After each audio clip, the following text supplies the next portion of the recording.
बिस्मिल्लाहिर्रहमानिर्रहीम। अस्सलाम वालेकुम। मैं हूं डॉक्टर कासिम अली और आप देख रहे हैं learn with doctor Qasim Ali. और आज हम सीखेंगे पास्ट परफेक्ट कंटिन्यूस टेंस। सबसे पहले हम इसकी डेफिनेशन कर लेते हैं। Past perfect continuous is a verb tense that indicates an action that started in the past continued up to another time in the past. अब इसमें तीन चीज़ें हो रही हैं। नंबर एक कि जो काम है वो माजी में शुरू हो रहा है, माजी में ही शुरू हुआ था, यानी कि began in the past. Continued for a period of time, और माजी में ही वो कुछ अरसा, चाहे वो अरसा छोटा हो चाहे वो काफ़ी देर तक हो, वो होगा। और फिर उसके बाद एंडेड इन द पास्ट, यानी कि ख़त्म भी माजी में शुरू होगा, माजी में ही होता रहा होगा और माजी में ही फिर वो ख़त्म हो जाएगा। इसको हम पास्ट परफेक्ट प्रोग्रेसिव टेंस भी कहते हैं। मिसाल अगर हम देखें, I had been studying for the exam since morning when the power went out. मैं एग्ज़ाम के लिए सुबह से तैयारी कर रहा था, सुबह से पढ़ाई कर रहा था जब बिजली चली गई। अब इसके अंदर हम फॉर और सिंस दो जो हैं वो लफ्ज़ इस्तेमाल करते हैं वक्त को बताने के लिए। और जो फॉर है हम पीरियड ऑफ टाइम अगर हो तो फिर इस्तेमाल करते हैं, जैसे 3 आवर्स, 2 मंथ्स, 1 ईयर, इस तरह। जैसे कि we had been waiting there for 2 hours, हम 2 घंटे तक इंतज़ार कर रहे थे बिफोर द बस अराइव, बस के आने से पहले या बस के पहुंचने से पहले। इसी तरह जो सिंस है हम माजी के अंदर किसी एक पॉइंट को बयान करने के लिए जब से काम शुरू होता है, यानी स्टार्टिंग पॉइंट को बताना हो तो फिर हम सिंस बयान करते हैं, जैसे since 9 o'clock, since 1 January, since Monday. तो इसकी मिसाल देख लेते हैं। She had been needing the flower since 7 o'clock before the guest arrive.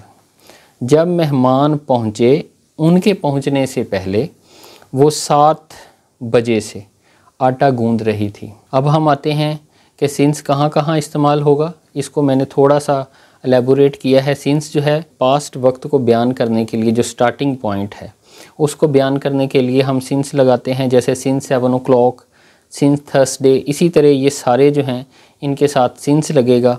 और फिर जो फॉर है वो तब इस्तेमाल करते हैं जब हमने पीरियड ऑफ टाइम बताना हो, जैसे 5 hours, for 4 days, for 6 week, for 10 years. ये कुछ मैंने लिखे हैं और इस तरह के बेशुमार जो टाइम पीरियड हैं वो बन सकते हैं।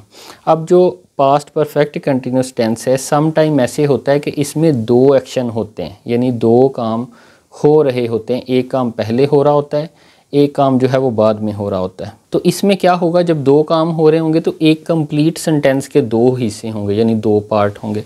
अब एक हिस्सा जो काम पहले हो रहा होगा उसका हम पास्ट परफेक्ट कंटिन्यूस टेंस में करेंगे ट्रांसलेशन, और जो दूसरा होगा उसका हम पास्ट इंडेफिनिट में करेंगे। अब अगर आप तस्वीर में देखें तो 2 काम हो रहे हैं। एक काम ये हो रहा है कि वो टीवी देख रहे हैं, दूसरा काम ये हो रहा है कि औरत घर में दाखिल हो रही है। अब इसका आप बनाएं कोई जुमला जो ज़ाहिर करे कि इसमें 2 काम हो रहे हैं और एक जो है वो पास्ट परफेक्ट कंटिन्यूस है और एक जो दूसरा है वो पास्ट इंडेफिनिट होगा।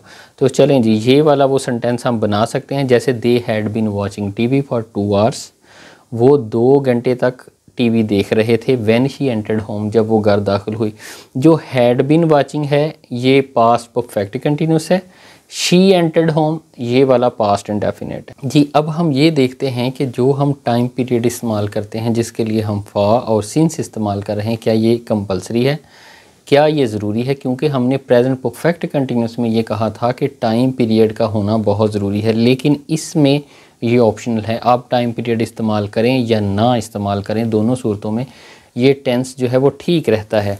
यानी कि ये अंडरस्टूड होता है कि यहाँ पे जो एक्शन है वो कुछ देर के लिए रहा होगा, और फिर ये भी अंडरस्टूड होगा रीडर के लिए भी और लिसनर के लिए, यानी चाहे वो पढ़ने वाला हो चाहे वो सुनने वाला हो, दोनों के लिए ये बात अंडरस्टूड होगी।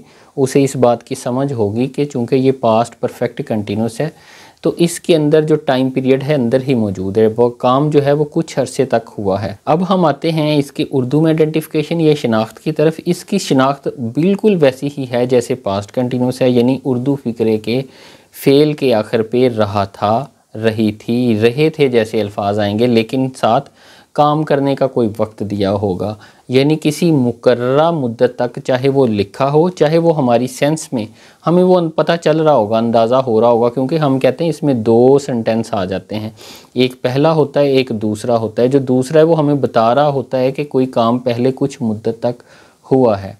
अब जैसे सुबह से बारिश हो रही थी, इसमें मैंने सुबह से का जो जिक्र किया है इससे वाज़िया हो गया है कि ये पास्ट परफेक्ट कंटिन्यूस टेंस है। इसी तरह वो 1 घंटे से ख़त लिख रहा था, लोग 2 घंटे से आग बुझा रहे थे। ठीक है, तो अगर मैं ये कहूँ कि जब पुलिस पहुँची तो लोग पहले से ही आग बुझा रहे थे, अब टाइम तो नहीं वहाँ दिया हुआ, तो इसका मतलब है कि जब पुलिस पहुँची होगी लोग पहले से आग बुझा रहे थे, उन्हें बुझाते हुए कोई ड्यूरेशन हुआ है, कोई टाइम हुआ है। तो अगर हम उस ड्यूरेशन का जिक्र ना भी करें तो वो अंडरस्टूड हो जाता है। जैसे ही आगे जाके हम बहुत सारे फ़िक्रे देखेंगे, सेंटेंस समझेंगे, तो हमें इस चीज़ का आइडिया हो जाएगा कि टाइम इतना ज़रूरी नहीं है। चलें जी, हम अब आते हैं पास्ट परफेक्ट कंटिन्यूस के इस्तेमाल की तरफ कि ये कहाँ कहाँ इस्तेमाल हो सकता है। जो पहला इसका इस्तेमाल है वो है to describe something that started in the past and continued up to another action or time in the past, यानी माजी में कोई काम शुरू हुआ, माजी में ही वो काम चलता रहा और वो तब तक चलता रहा जब तक कोई दूसरा काम या कोई दूसरा वक्त बयान नहीं हो गया। कैसे? She had been working at that company for a year when she met Zaid, जब वो जैद से मिली तो कंपनी में वो 1 साल से काम कर रही थी।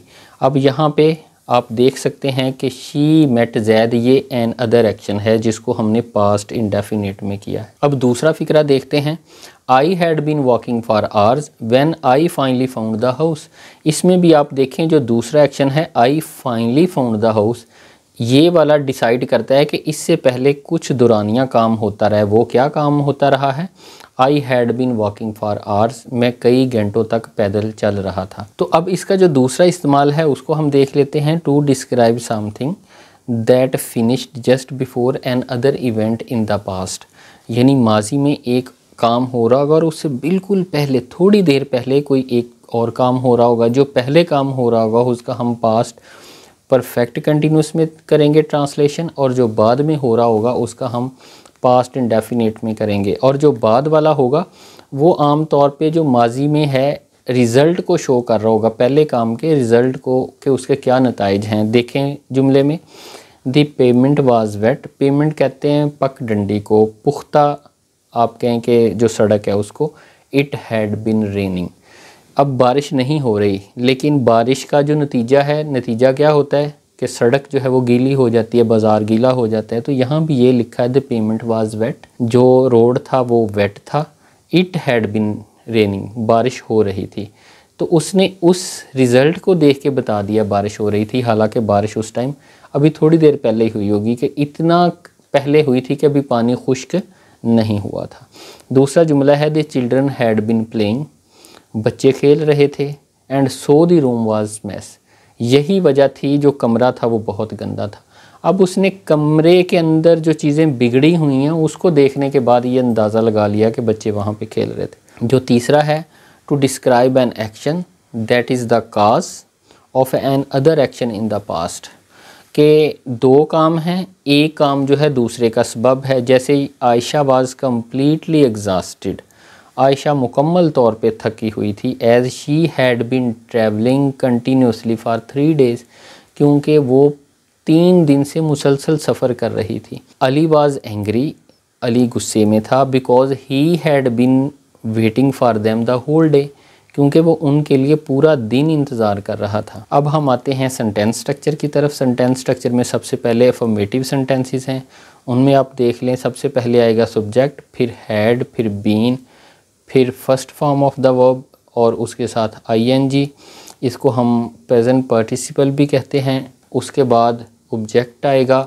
फॉर और सिंस के साथ टाइम आ सकता है, और इसके अलावा जो दूसरा एक्शन है वो भी आ सकता है, जिसको हम वॉज के साथ बयान करते हैं या फिर उसको हम पास्ट इंडेफिनिट के साथ करते हैं। और उस सारे को मैंने the rest of the sentence कह दिया। सेंटेंस देखें भाई, he had been drinking milk out of the carton when mom walked into the kitchen, वो डिब्बे से दूध पी रहा था जब उसकी माँ जो है वो किचन में दाखिल हुई। तो इसमें देखें ही हैड बिन, ही और उसके बाद हैड और बीन और फिर ड्रिंकिंग। प्रेजेंट पार्टिसिपल है या इसको आप कह सकते हैं first form of the verb plus ING है और बाद में बाकी सारा जो है वो सेंटेंस है, उसको मैंने रेस्ट ऑफ द सेंटेंस कहा था। फिर देखें I had been working at the company, जो मैंने ब्लू कलर किया है आई हैड बीन वर्किंग, ये पास्ट परफेक्ट कंटिन्यूस है और जो उसके बाद वाला सारा है वो रेस्ट ऑफ द सेंटेंस है। आई गॉट प्रमोशन, मैंने तरक्की हासिल की या कर ली थी, ये पास्ट इंडेफिनिट है। अब जो नेगेटिव है, नेगेटिव में सिंपल हम ये करते हैं हैड और बीन के दरमियान में नॉट लगा देते हैं, बाकी सारे वाला वैसे का वैसे रहता है। तो सेंटेंस देखते हैं they had not been working. अब हैड और बीन इन दोनों के दरमियान नॉट आ गया है, ये फर्स्ट फॉर्म प्लस आईएनजी है। ऑन द कार इंजन, अब इसको आप ऑब्जेक्ट भी कह सकते हैं और रेस्ट ऑफ द सेंटेंस भी कह सकते हैं। इसी तरह she had not been studying for the exam, वो एग्ज़ाम के लिए पढ़ाई नहीं कर रही थी। अब फिर हैड और बीन के दरमियान में यानी हैड के बाद नॉट है और उसके बाद रेस्ट ऑफ द सेंटेंस आ गया है। अब इंट्रोगेटिव सेंटेंस का स्ट्रक्चर हम देखते हैं। इंट्रोगेटिव हम कहते हैं उसको जिसके अंदर सवाल पूछा गया हो और ये सादा है, जिसका हम जवाब हाँ या नहीं में दे सकते हैं, जैसे हैड, और उसके बाद सब्जेक्ट है और फिर बीन, फिर first form of the verb और आईएनजी, फिर ऑब्जेक्ट आ जाएगा, फिर उसके बाद फॉर या सिंस के साथ टाइम आ जाएगा, फिर अगर कोई दूसरा एक्शन हुआ तो वो पास्ट इंडेफिनिट में आ जाएगा। इस सारे को हमने रेस्ट ऑफ द सेंटेंस लिख लिया है। Had Sarah been walking 3 miles a day before she broke her leg. अब ब्रोक हर लेग जो है ये पास्ट इंडेफिनिट है, यहाँ हमने हैड शुरू में लगा लिया है, सारा सब्जेक्ट है और बीन वॉकिंग चल रही थी और बी और first form of the verb आ गया है। उसके बाद देखें had you been waiting there for more than 2 hours। अब यहाँ हैड शुरू में आ गया है, यू सब्जेक्ट है, बीन और waiting, waiting first form of the verb plus ING है और फॉर मोर देन 2 hours ये टाइम है। इसके बाद ये वाला सेकंड एक्शन, इसको हमने पास्ट इंडेफिनिट में बयान किया है, जिसको हम रेस्ट ऑफ द सेंटेंस कहते हैं। अब इंट्रोगेटिव नेगेटिव जो है, इंट्रोगेटिव नेगेटिव के अंदर हम ये करते हैं कि सवाल भी पूछते हैं और नफ़ी भी होता है। इसमें हैड शुरू में आ जाएगा और जो नॉट है वो सब्जेक्ट के बाद आएगा। ये देखिए नॉट सब्जेक्ट के बाद है, हैड पहले है, फिर उसी तरह बीन और first form of the verb और बाकी सेंटेंस आएगा। इसमें देखें जुमले में had you not been waiting at the bus stop for a long time before the bus finally arrived. Had you not been waiting, सबसे पहले हैड, फिर यू, फिर नॉट, फिर बीन और फिर वेटिंग। वेटिंग जो है first form of the verb plus ING है और फॉर अ लॉन्ग टाइम, ये फॉर के साथ जो टाइम हम लगाते हैं, ये वाला रेस्ट ऑफ द सेंटेंस हमने पास्ट इंडेफिनिट में किया। इसी तरह had she not been studying, इसमें भी आप देख लें हैड सब्जेक्ट से पहले है और नॉट सब्जेक्ट के बाद है। बाकी सेंटेंस जो है बिल्कुल ऐसे ही है, बीन के बाद प्रेजेंट पार्टिसिपल जो फॉर्म है वो आ गई है। उसके बाद डबल इंट्रोगेटिव जो है, डबल इंट्रोगेटिव ऐसे जुमलों को हम कहते हैं जिसके अंदर हम सवाल का जवाब हाँ या नहीं में नहीं दे सकते। इसमें सबसे पहले क्वेश्चन वर्ड आएगा और बाकी सारा सेंटेंस बिल्कुल वैसा है जैसे सिंपल इंट्रोगेटिव है। और जो क्वेश्चन वर्ड है what, when, why, where, how, ये इस कलर में ब्राउन में मैंने दिए हैं। जैसे where had they been studying before I got home, जब मैं घर आया वो मुझसे पहले कहाँ स्टडी कर रहे थे। अब इसका जवाब हम कहाँ का हाँ या नहीं में नहीं दे सकते। सबसे पहले ये क्वेश्चन वर्ड आ गया, फिर हैड, फिर सब्जेक्ट, फिर बीन और इसी तरह प्रेजेंट पार्टिसिपल या first form of the verb ING के साथ। दूसरा सेंटेंस देखें, why had she been living with him for 2 weeks, वो उसके साथ 2 हफ्तों तक क्यों रह रही थी। तो वाई जो है वो शुरू में आ गया है, उसके बाद हैड और फिर शी और फिर बीन और first form of the verb plus ING के साथ आ गया है।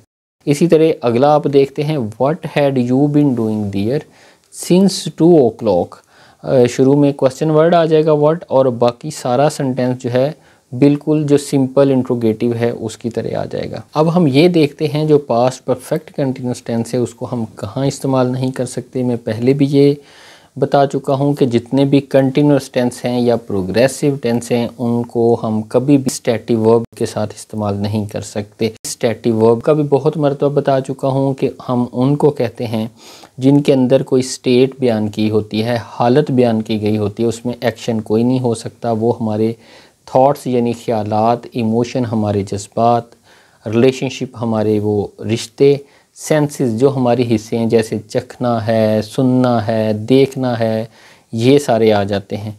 इसी तरह जो स्टेट ऑफ बीइंग है या मेजरमेंट जो पैमाइशें हैं वो भी स्टैटिक वर्ब्स में आती हैं। उनके साथ हम कभी भी कोई भी प्रोग्रेसिव या कंटिन्यूस टेंस इस्तेमाल नहीं करते। अब ये वाला सेंटेंस देखें, the motorcycle had been belonging to Ali. जो मोटरसाइकिल है वो अली की मलकियत में रहा था फॉर ईयर्स, सालों तक, बिफोर अहमद बॉट इट, उसके बाद जो अहमद है उसने उसे ख़रीद लिया। अब जो बिलोंग है ये स्टैटिव वर्ब है, मालिक होना या मलकियत में होना ये स्टैटिव है, ये एक्शन नहीं है। इसके मुतबादिल हम पास्ट परफेक्ट टेंस इस्तेमाल कर सकते हैं। The motorcycle had belong to Ali for years before Ahmed bought it, कि अहमद ने जब ख़रीदा उससे पहले अली उसका मालिक रह चुका था। ये वाला इस्तेमाल कर सकते हैं।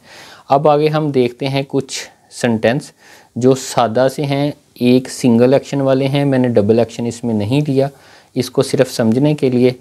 इस सारे के अंदर जो है हैड बिन लगना है, इसलिए ये एक आसान सेंटेंस है, मुश्किल नहीं है। जैसे I had been, you had been, he had बिन, सब के साथ देखें हैड बिन है। और वर्किंग जो है first form of the verb ING वाली लगनी है, ये भी सब के साथ सेम लगनी है। और फिर यहाँ पे आके तब्दीली है, जैसे फॉर अ वीक या सिंस द मॉर्निंग, ये वाली चीज़ जो है बदलेगी। ये मैंने कोशिश की है जितने भी हैं इनको लगा दूं, जैसे for a week, for 5 hours, for 4 days, for 6 month, for 2 years, for 10 minutes, इन सब के साथ जो है वो फॉर आना था। इसी तरह आप नॉट देखें तो हैड और बीन, इनके दरमियान में नॉट आता है, बाकी स्ट्रक्चर सेम रहता है। जैसे फॉर 2 नाइट्स और सिंस मॉर्निंग। अब सिंस जो है ये मॉर्निंग सुबह का टाइम स्टार्टिंग पॉइंट है, जो भी स्टार्टिंग पॉइंट होगा उसके साथ सिंस आएगा। जैसे since Friday, since June, since 1980 और आगे फिर सिंस मॉर्निंग है। अब हम देखते हैं इंट्रोगेटिव को। इंट्रोगेटिव में हैड शुरू में आता है, देखें सबके हैड शुरू में आ गया है, उसके बाद बीन वर्किंग वैसे ही आ रहा है। अब देखें यहाँ पे मैंने लिखा है सिंस नाइट, फिर अब तकरीबन काफ़ी सारे हो गए हैं तो मैं सबके साथ फॉर वीक ही लगा रहा हूँ।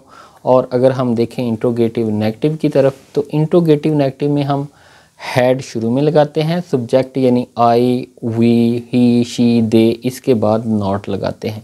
बाकी बीन वर्किंग उसके बाद और बाकी रेस्ट ऑफ द सेंटेंस उसके बाद आना है। अब सब में देख लें, सब में हैड लगना है और सब्जेक्ट के बाद नॉट लगना है। मुझे उम्मीद है कि ये वीडियो आपको पसंद आएगी, ये आपके लिए फ़ायदेमंद होगी। तो अगली वीडियो तक के लिए मुझे इजाज़त दीजिए। अल्लाह हाफिज़।